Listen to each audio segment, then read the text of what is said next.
everyone, I am Santosh. I hope you all are doing very well and welcome to my video. Thanks for clicking. This is my first video I'm uploading. Let's go forward. You guys know right that this tool has been helping a lot. I will teach you today how to make a home server and how it's helping me on my day-to-day basis to grow in my job. So anyone who is into their entry career into operations, who is a NOC, SOC or else analyst, working on incident management, or let's say want to transfer their career to SREs, DevOps. So this video might be for you. You guys know that how expensive today cloud is. So the purpose of making this video is to just reduce the cost and help us understand the structure of bare metal, how it works, bare servers, how it works, so that it gives us confidence to work on servers and crack our interviews. So whenever I tried my job switching, most of the interviewers ask me what you have done. For that reason, I have came across this concept called home server, home labs, and today we're gonna start with it. I will explain you how it's gonna helpful for us and how we can use our home lab in practicing the IT operations and SOC part of it, or how can we automate. So here is the thing, nobody tells you that when you get into company, you don't know how server is. They don't let you try anything, say on production. So the best part about home server is you can break it 10 times the same evening and fix it again. So on the hardware side, there might be lying one old laptop, old PC, old any of the hardware stuff. So that is useful. One your main laptop and one pen drive, USB, and at home and Wi-Fi router. Most of the stuff required for this project is the Rufus software. You can get it from Google. Rufus. It helps us install a bootable printer using an OSI files. So you can download it. Later you need to install and Ubuntu 22 version. Okay, Jammy Jellyfish we want to install, since we don't want any graphical user interface. So you can install it from the Ubuntu 22.045 LTS. There are three images here: WSL image, server image, and desktop image.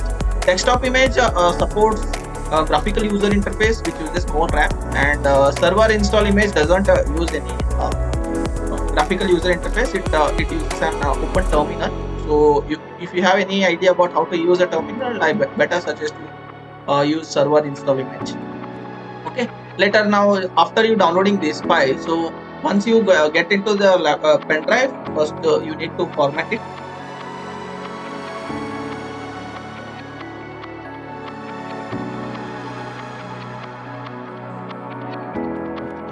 Once the format is complete, open the Rufus, select your file, or just select the device which you want to run the BIOS on, and this image, select this image which you want to install. I want to install Ubuntu 22.05 live server on AMD. So once it gets ready, start it. It will ask for a bootloader. So you have to write, since it is an ISO file, I am giving it as an ISO file. Another program in process accessing. Do we want to format it anyway? Yes, I want.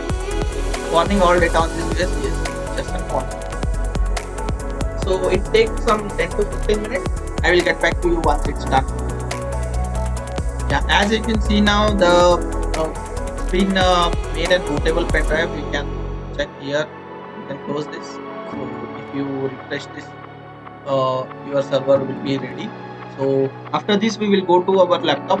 So as you can see that I have bought up into the pre-BIOS. So I want to go into the BIOS setup. I don't want to do a normal startup because it will get into again searching the OS model and it will boot from there. So select the BIOS model, and from here you need to do a configuration. Okay, first thing you need to look is wireless LAN enabled, and graphics. I have two options: switchable and UMA graphics. I want the on memory graphics, so that's why I've chosen UMA graphics. So Power Beep, I don't want it. That's why I've disabled it. Intel virtual technology, it's needed to boot your laptop and run the server. So to install Docker and all this Intel virtual technology is needed. For in your laptop, there might be a different setting called virtualization. So these settings differ. It gives the full potential of hardware to use it. So BIOS backflash, I didn't want it. Hotkey, I need it. So for security, I have chosen Intel platform trust technology enabled, and secure bit you need to make it disable. And for boot mode should be always in UEFI mode, not the legacy mode. And you need to disable the fast boot. USB boot is needed to install the service. Boot to LAN is required if you want to switch on your laptop or else the server from remote. After configuring, exit the screen by saving changes and make it yes. That's it. So after you do this, then plug in your Rufus media drive. So if you do so, it will try to find the bootable pen drive from my pen drive, and it will start booting up from there. So any minute now. So first option you can see as try or install Ubuntu server. So select it. It starts booting from the pen drive, and it will take us to the installation memory. It will take some time to boot. So you can see wait until this screen shows up. It will ask for language you want to install. I understand English, and if you are comfortable with any other languages you can. I want to go for English, then English US, yes.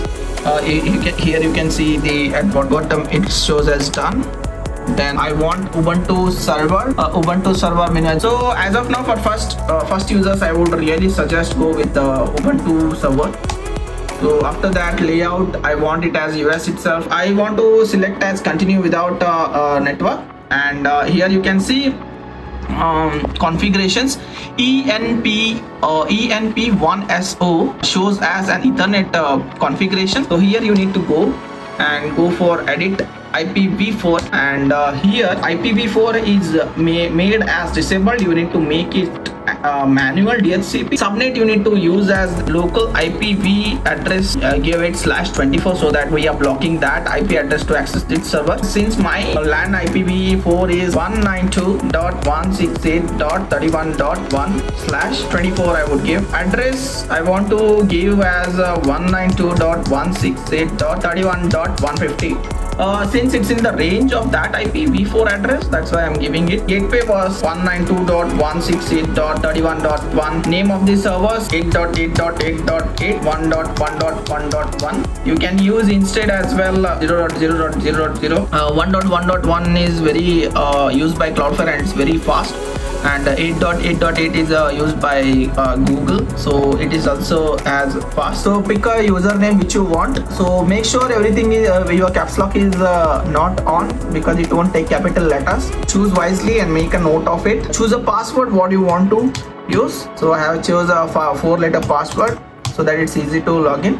So then after that you can go down and do done. It asks upgrade these machines to Ubuntu Pro for security reasons. I am choosing as skip for now, because since it's not an enterprise. Make sure to tick this install open SSH server, so that you can SSH to the systems. In the production level, what we do is we will import an SSH key which is already there on the pen drive, and we will do it if it is required. Choose install open SSH server. Later go here down and enter. It asks to pre-install on it.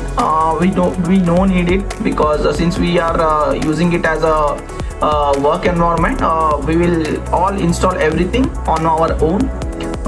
We no need to tick anything. If you guys want anything to be pre-installed like Kubernetes, Docker, anything, so you can choose it from here and click done. So after that, your server installation starts. It will take around 10 to 15 minutes to install everything.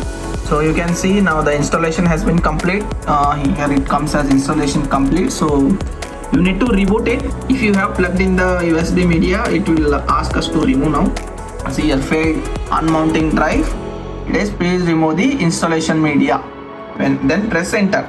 So I am removing the installation media, and I press the enter. So it will start the server now.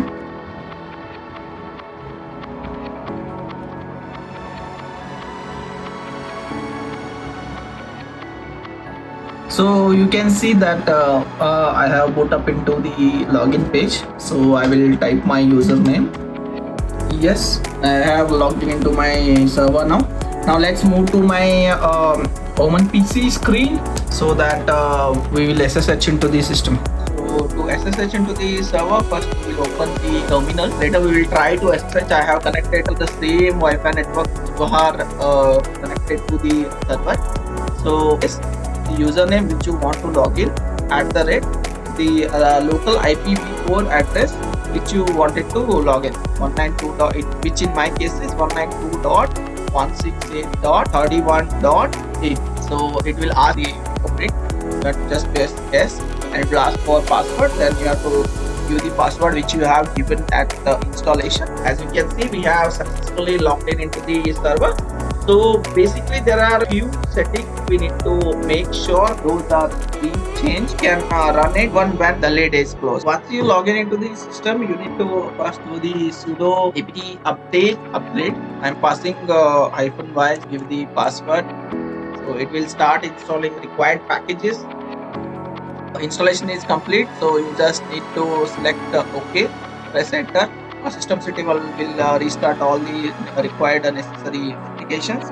So to keep the system on even when the lid is closed, we need to change the specific settings in the folder sudo. I want to open that. I want to edit that file using nano. You can edit it as well if you have already installed. In etc folder, we will get it as systemd folder config.file.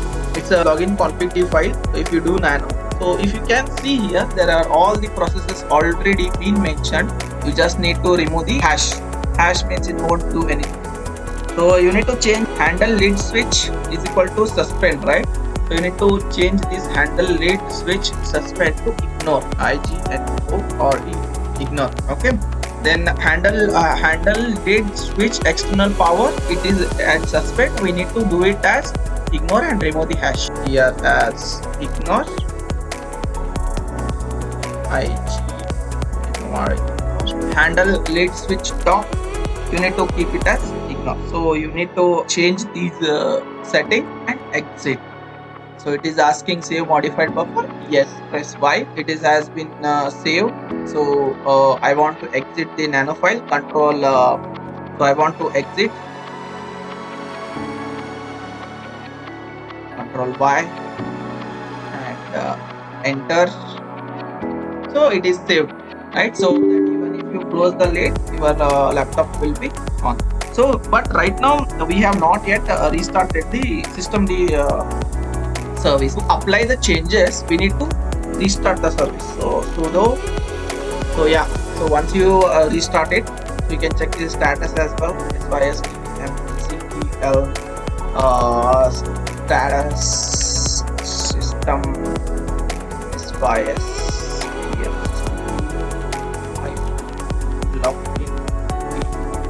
So if you click, you can check it's active and running.